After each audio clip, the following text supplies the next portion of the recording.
Success means nothing when your past catches up with you at a bus stop. I thought I had everything figured out until I saw her again, the woman I abandoned for my ambition. But it wasn't just her standing there. It was the child whose eyes looked exactly like mine. If you believe in karma and second chances, hit that like button right now. This story will shake you to your core. And don't forget to subscribe because stories like this change everything. My name is Vincent Holloway, and 15 years ago, I made a choice that would haunt me for the rest of my life. But on that Tuesday afternoon, sitting in my custom Bentley in downtown traffic, I thought I was untouchable. I thought I had won. The leather seats beneath me cost more than most people's cars. The watch on my wrist could pay for someone's college education. My penthouse apartment overlooked the city like a throne room, and my company, Holloway Industries, was valued at $2.3 billion. I was engaged to Rebecca Sterling, a woman whose family name opened doors that money alone couldn't touch. I had everything a man could want, and I wore that success like armor. But success, I've learned, is just a very expensive way to lie to yourself. The traffic was brutal that day, the kind of standstill that makes you question why you didn't just take the helicopter. I was drumming my fingers on the steering wheel, checking my phone for the 100th time, when something caught my eye through the tinted windows. A bus stop. Nothing special about it, just one of those metal and glass shelters that dot the city like forgotten promises. But standing there, waiting for a bus that probably wouldn't come for another 20 minutes, was a woman I recognized. Even after 15 years, even through the blur of tinted glass and my own desperate hope that I was wrong, I knew that silhouette. I knew the way she stood, the way she moved, the way she tilted her head when she was thinking. Camille Washington, my ex-wife. The woman I had loved more than life itself, and then thrown away like yesterday's newspaper. My heart stopped. Actually stopped. The kind of cardiac arrest that happens when your past collides with your present at 60 miles per hour. But it wasn't just seeing her that made my world tilt off its axis. It was the child standing next to her, a boy, maybe 14 years old, with features that made my blood run cold. He had my nose, my jawline, my stubborn cow lick that no amount of expensive hair products could ever tame. But it was his eyes that destroyed me. Those distinctive green eyes that I saw in the mirror every morning, the same eyes that had stared back at me from my father's face, and his father's before him. This boy, this stranger, this child who was laughing at something on his phone while his mother counted change in her purse. He was mine. He was ours. And I had no idea he existed. The traffic started moving, but I couldn't.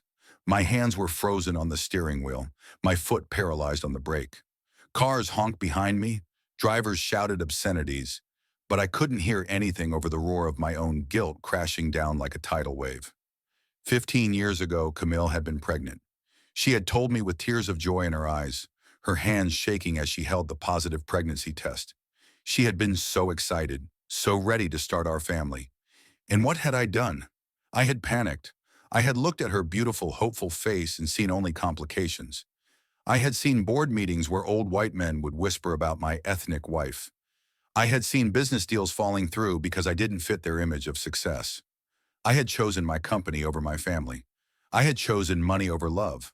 I had chosen the opinion of strangers over the woman who had worked 2 jobs to support my dreams. The divorce had been swift and surgical. My lawyers made sure of that. I had convinced myself it was temporary, that I would fix things once I got established, once I proved myself.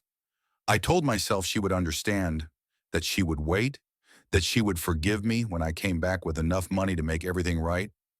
But I never went back. I blocked her number. I moved to a different city. I built my empire on the foundation of her sacrifice, and then convinced myself that she had probably found someone better anyway.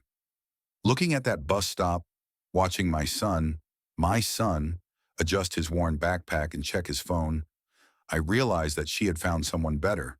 She had found herself. She had raised him alone, loved him alone, celebrated his victories and comforted his defeats without me. She had been both mother and father while I was playing king of the world. The light turned green. An instinct took over. I drove forward, but my eyes stayed locked on that bus stop until it disappeared from view. My hands were shaking so badly I could barely hold the steering wheel. My perfect life, My carefully constructed reality had just been demolished by a 14-year-old boy who didn't even know my name. I pulled over 3 blocks away and sat there in my luxury car, crying like the broken man I had always been beneath the expensive suits and false confidence. Because in that moment, I understood something that all my money couldn't buy. I had won everything and lost the only things that mattered. The boy at the bus stop was my son, and I was a complete stranger to him. Sleep became impossible after that day. I would lie in my king-size bed, staring at the ceiling of my penthouse, while Rebecca slept peacefully beside me, completely unaware that my entire world had just imploded. Every time I closed my eyes, I saw his face. Those green eyes that mirrored my own, the way he smiled when he looked at his phone, the casual way he adjusted his backpack, like he carried the weight of the world with teenage indifference. I couldn't focus at work. Board meetings became torture sessions where I sat nodding at quarterly reports, while my mind replayed that moment at the bus stop over and over again. My assistant kept asking if I was feeling all right, and honestly, I wasn't sure I would ever feel all right again. How do you explain to someone that you've just discovered you're a father to a child you abandoned before he was born? 3 days of sleepless nights later, I made a decision that would change everything. I called Daniel Cross, a private investigator who specialized in discreet inquiries for high-profile clients. Daniel had helped me with corporate espionage cases before, but this was different. This was personal in a way that made my hands shake as I dialed his number. "I need you to find someone," I told him when he answered, "but this conversation never happened, and whatever you find stays between us." Daniel's voice was professional, understanding. He'd dealt with wealthy men and their secrets before. "What do you need, Vincent?" "Camille Washington. She would be about 38 now. She used to be Camille Holloway, but that was 15 years ago. I need to know everything about her life, her work, her—" I paused, the words catching in my throat. "Her son." The silence on the other end of the line stretched like a chasm. Daniel was too professional to ask questions, but I could hear the curiosity in his breathing. "How deep do you want me to go?" "Everything," I whispered. "I need to know everything." 2 weeks later, Daniel's report arrived in a manila envelope that felt heavier than my conscience. I locked myself in my office, poured 3 fingers of whiskey, and opened the file that would destroy what was left of my peace of mind. Camille Washington, registered nurse at Metropolitan General Hospital. Single mother. No criminal record, no debts beyond a modest mortgage on a small apartment in the kind of neighborhood where people work 2 jobs just to survive. She had never remarried, never even had a serious relationship that Daniel could find. She had devoted her entire life to raising our son, Jordan. His name was Jordan Holloway Washington, and he was everything I never knew I wanted. 14 years old, honor roll student, accepted into MIT's early admission program with a full scholarship. Captain of his high school basketball team. Volunteer at the local food bank. The kind of young man who gives up his seat on the bus to elderly passengers and tutors younger kids after school. The photos in the file made my chest tight. Jordan shooting hoops in a community center court, his sneakers worn thin but his smile brilliant. Jordan at a science fair, holding a first-place trophy for some kind of solar panel innovation that I didn't understand but made me proud in ways I had no right to feel. Jordan walking with his mother, carrying her grocery bags, the two of them laughing about something only they understood. But it was the financial records that broke me completely. Camille made $38,000 a year. She worked double shifts whenever she could, picking up extra hours on holidays and weekends. She had never asked for child support, never contacted me, never even put my name on Jordan's birth certificate. She had protected my reputation while sacrificing her own comfort. The investigator's notes were clinical but devastating. Subject has declined multiple promotions that would require relocation, presumably to maintain stability for her son. Credit history shows frequent late payments that correspond with Jordan's school expenses and medical bills. Subject appears to prioritize child's needs over personal financial security. I learned that Jordan had been hospitalized with pneumonia when he was 7, and Camille had maxed out her credit cards to pay for his treatment. I learned that she had wanted to go back to school to become a nurse practitioner, but couldn't afford both tuition and Jordan's expenses. I learned that she drove a 15-year-old Honda that broke down regularly, but Jordan never missed school because she would walk him there herself, no matter the weather. The most painful discovery was a newspaper clipping from Jordan's middle school graduation. The local paper had done a feature on honor students, and there was Jordan, beaming in a suit that was clearly borrowed, standing next to his mother who wore a dress I recognized from our marriage 15 years earlier. The caption read, "Jordan Washington, son of Camille Washington, plans to study engineering at MIT. My mom always told me that hard work pays off," Jordan said. "She's my hero." I sat in my office, surrounded by the evidence of their beautiful life that I had no part in, and realized that I hadn't just abandoned them. I had missed everything. Every birthday, every Christmas morning, every proud moment, every scared moment, every time my son needed his father and found only the strength of a woman who loved him enough for two parents. That night I started following them. Not in a creepy way, I told myself, but just to understand the life I had walked away from. I would park across from Jordan's school and watch him leave with his friends, laughing and joking like any normal teenager. I would sit in coffee shops near the hospital where Camille worked, catching glimpses of her in scrubs, tired but always smiling at her patients. The worst part was seeing how happy they were without me. They had built a life full of love and purpose and joy, and I had contributed nothing to it except the DNA that gave Jordan his stubborn cowlick and his mother's fierce intelligence. I told myself I was just observing, just trying to understand the life I had missed. But the truth was darker than that. I was stalking my own family, desperate to be part of something I had no right to claim. Every day I found new excuses to drive by their neighborhood, to sit in restaurants where I might catch a glimpse of them, to attend events where Jordan might be present. The breaking point came 3 weeks later at Jordan's school science fair. I had learned about it from overhearing Camille's phone conversation with a coworker while I sat 3 tables away in the hospital cafeteria, pretending to read a newspaper. She had to work a double shift that night, and her voice was heavy with disappointment when she told her friends she wouldn't be able to make it. I arrived at the science fair feeling like a ghost haunting his own life. The gymnasium was packed with proud parents holding cameras, grandparents beaming with joy, siblings running around with sticky fingers and loud voices. And there, in the center of it all, was Jordan, standing next to a display that made my chest swell with pride I didn't deserve to feel. His project was a revolutionary solar panel design that could increase energy efficiency by 30%. I didn't understand half the technical specifications, but I could see the passion in his eyes as he explained his work to the judges. He was brilliant, articulate, confident in that way that only comes from having a mother who believes in you unconditionally. When they announced the winners, Jordan took first place.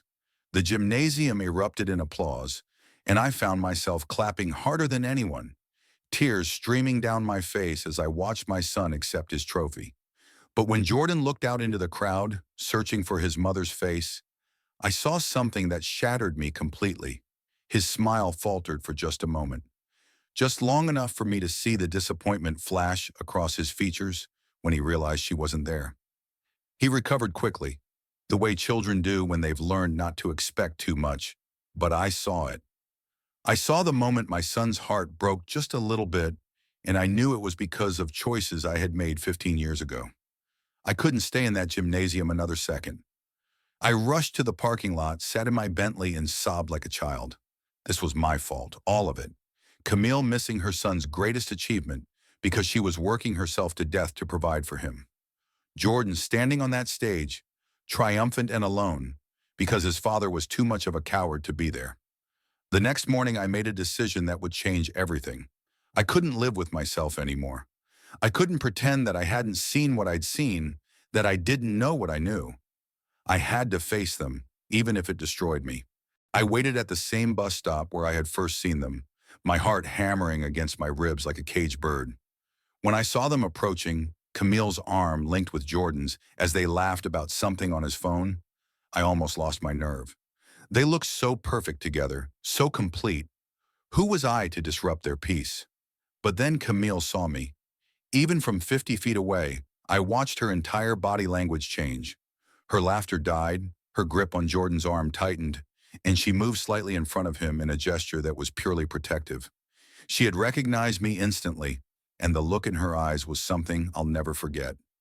It wasn't anger or surprise. It was resignation, like she had always known this day would come. "Jordan, wait here," she said quietly, her voice carrying across the morning air. But Jordan was already staring at me, his brilliant green eyes narrowing with the kind of intelligence that missed nothing. "Who is that, Mom?" he asked, but something in his tone suggested he already knew. Maybe it was the way my face mirrored his own, or maybe it was the way his mother's shoulders had set in that defensive posture she probably didn't even realize she was adopting. I walked toward them slowly, my hands shaking, my mouth dry. Every step felt like walking through quicksand.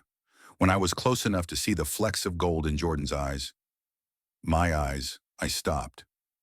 "Hello, Camille," I said, my voice barely above a whisper. She didn't respond immediately. She just stood there, studying my face like she was trying to reconcile the man she had loved with the stranger I had become. When she finally spoke, her voice was steady, controlled, but I could hear the pain underneath. "What do you want, Vincent?"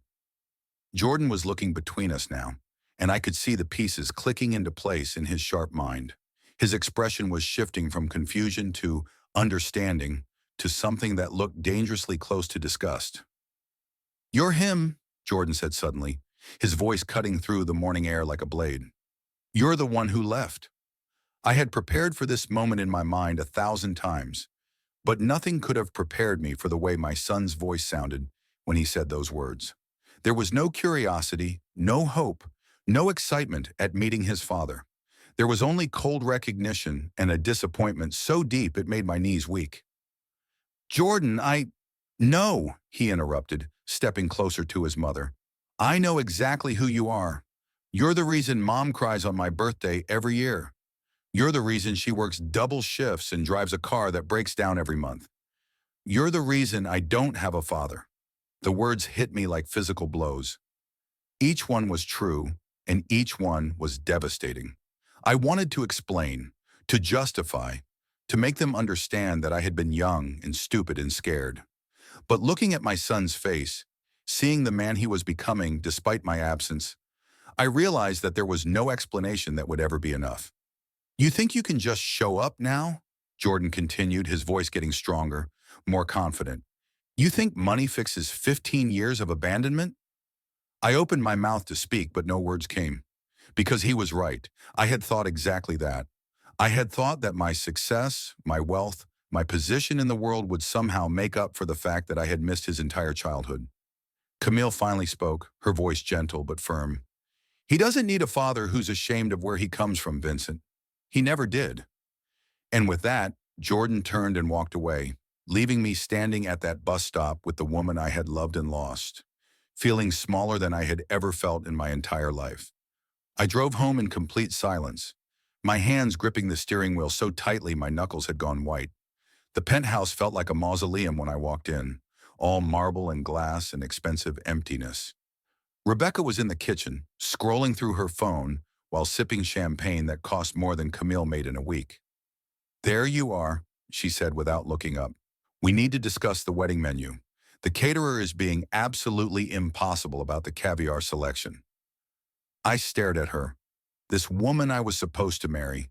This woman who represented everything I had chosen over my family.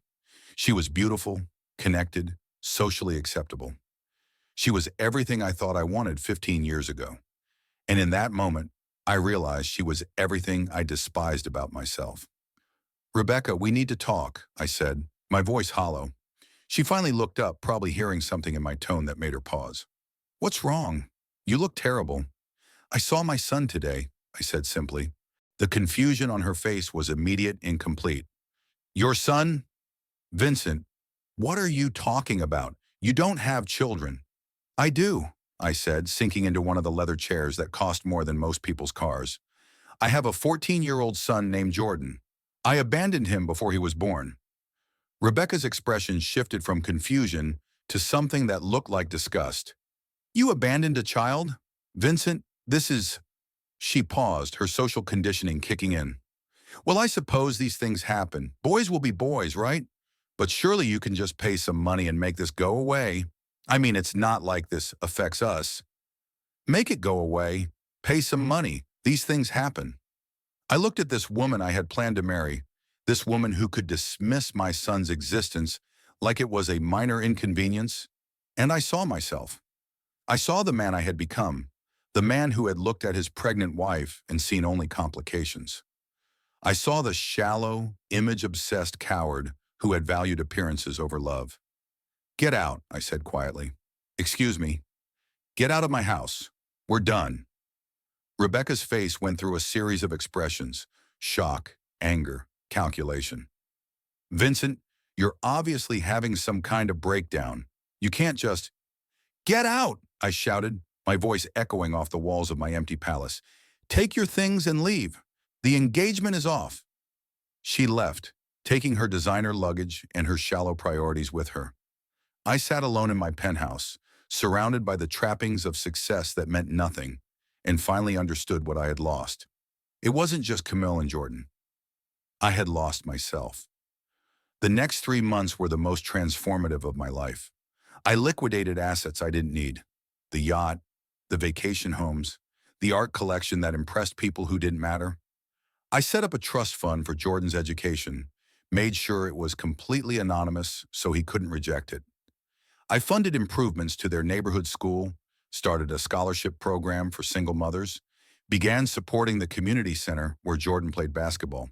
But more importantly, I started showing up, not to their lives, I had no right to that, but to the community that had raised my son. I volunteered at the food bank where Jordan had once worked. I coached basketball at the community center. I spent my evenings in the same neighborhood where my son was growing up, trying to understand the world that had shaped him. The people there didn't know who I was at first. To them, I was just another volunteer, another pair of hands willing to help. It was the first time in decades that I had been valued for what I could do rather than what I owned. It was humbling and terrifying and absolutely necessary. One evening, after a particularly brutal basketball practice with some of the neighborhood kids, I saw him. Jordan was walking home from school, his backpack slung over his shoulder, that familiar stubborn cowlick catching the late afternoon light. He saw me too, and for a moment we just looked at each other across the court. He didn't approach me, but he didn't run away either. He just nodded, a tiny acknowledgement that maybe, just maybe, I was trying to become someone worth knowing. That nod was the first ray of hope I had felt in months. Not hope for forgiveness, I didn't deserve that, but hope that maybe I could become the kind of man my son could respect, even if he never called me father. Camille noticed the changes too. I would see her sometimes, watching from across the street as I worked with the kids at the community center. She never spoke to me, but her expression had shifted from hostility to something that looked like cautious curiosity. She was watching to see if this was real, if I had truly changed, or if this was just another performance. 3 months after our confrontation at the bus stop, I got my answer. I was leaving the community center after a late volunteer shift when I saw Jordan standing by my car. My heart stopped, just like it had that first day at the bus stop. "Coach Martinez says you've been helping the team," he said without preamble. His voice was neutral, but he was talking to me. That was something. "I've been trying to help where I can," I replied, keeping my voice steady despite the fact that my hands were shaking. Jordan studied me for a long moment, those green eyes that mirrored my own searching my face for something I desperately hoped he would find. "He says you're different than he expected. He says you actually care." "I do care," I said simply. "I care more than you'll ever know." "I'm not ready to call you Dad," Jordan said quietly. "I might never be ready for that." "I know," I whispered. "I'm not trying to be your dad overnight. I'm just trying to be present." He nodded slowly, and for the first time since I'd known of his existence, my son almost smiled. Maybe that's enough for now. It wasn't forgiveness. It wasn't redemption, but it was a beginning. And sometimes that's all karma gives you, a chance to start over, to become the person you should have been all along. Jordan walked away that night, but he didn't run. And I stood there in that parking lot, crying tears of gratitude for the gift of hope, finally understanding that success without family is just expensive loneliness. The greatest victory of my life wasn't building a billion-dollar company. It was earning the right to be present in my son's world, even if I would never be the center of it.